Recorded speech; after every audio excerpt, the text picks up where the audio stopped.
Welcome to part 2 of the lathe refurbishing video. Refurbishing is a surprisingly hard word to say.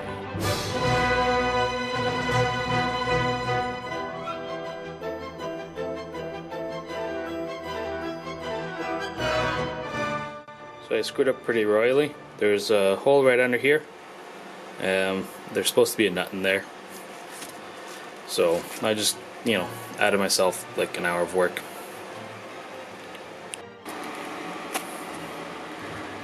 It looks like I'm getting really lucky. I guess having just inserted it, it's not as tough to get out as it was the first time. So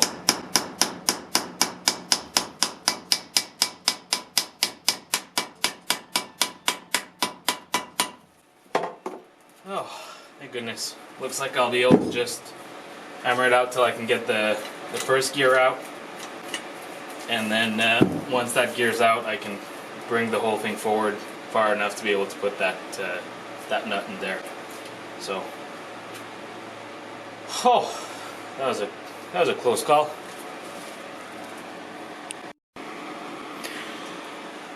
And there you go. I can put the nut in here and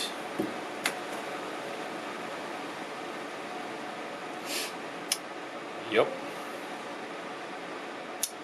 So what happened here is I forgot that the reason I had to get it from the back the first time around was because I did not know there was a slip disc in here that was essentially making it that if you're not perfectly in line with the axis, trying to pull on the rod that comes out the other side was pretty much impossible. It would bind,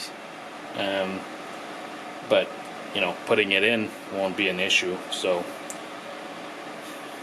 I actually did make myself some more work for really this time absolutely nothing. So, oh well.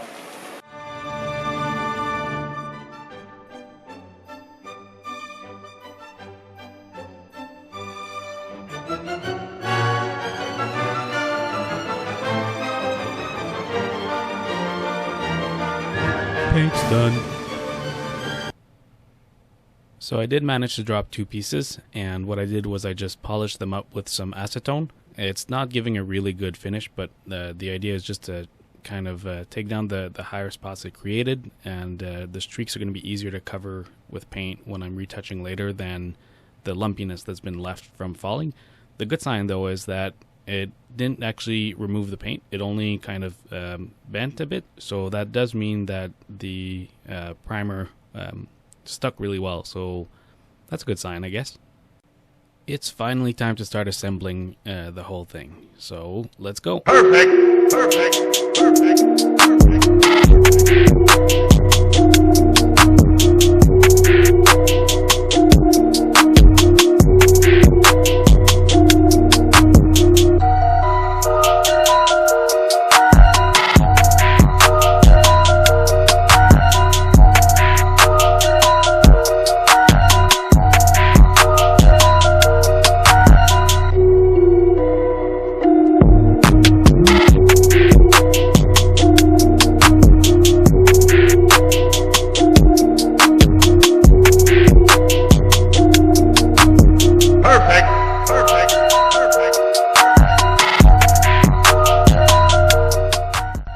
So I'd finally managed to install the legs, and I was really having a hard time with the bolts, and sure enough, it's because that little groove you see there at the right in the front of the leg is the hole for the motor assembly, which goes on the left leg in the back.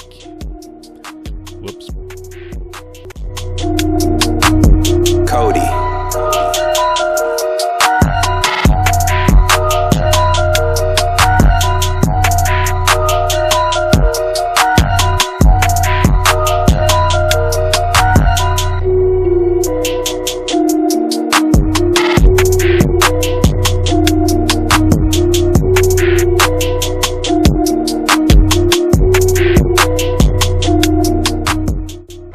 I know this part of the video is getting a little long, but honestly it was my favorite. It was really cool to be playing with those pulleys, so I'm going to leave it in anyways.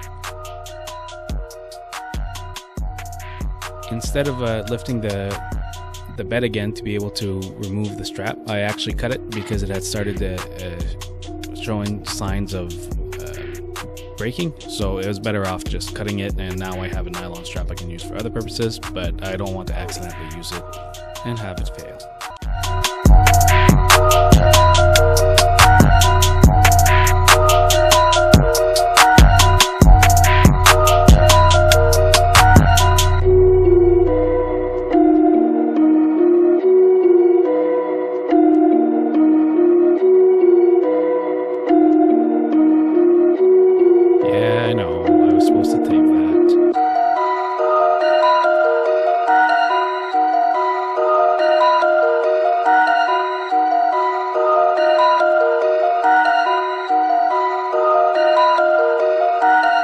At this point I had to make sure that the pinion was at the right depth because I'd pushed it out of alignment, and two of the gears were grinding together when they weren't supposed to.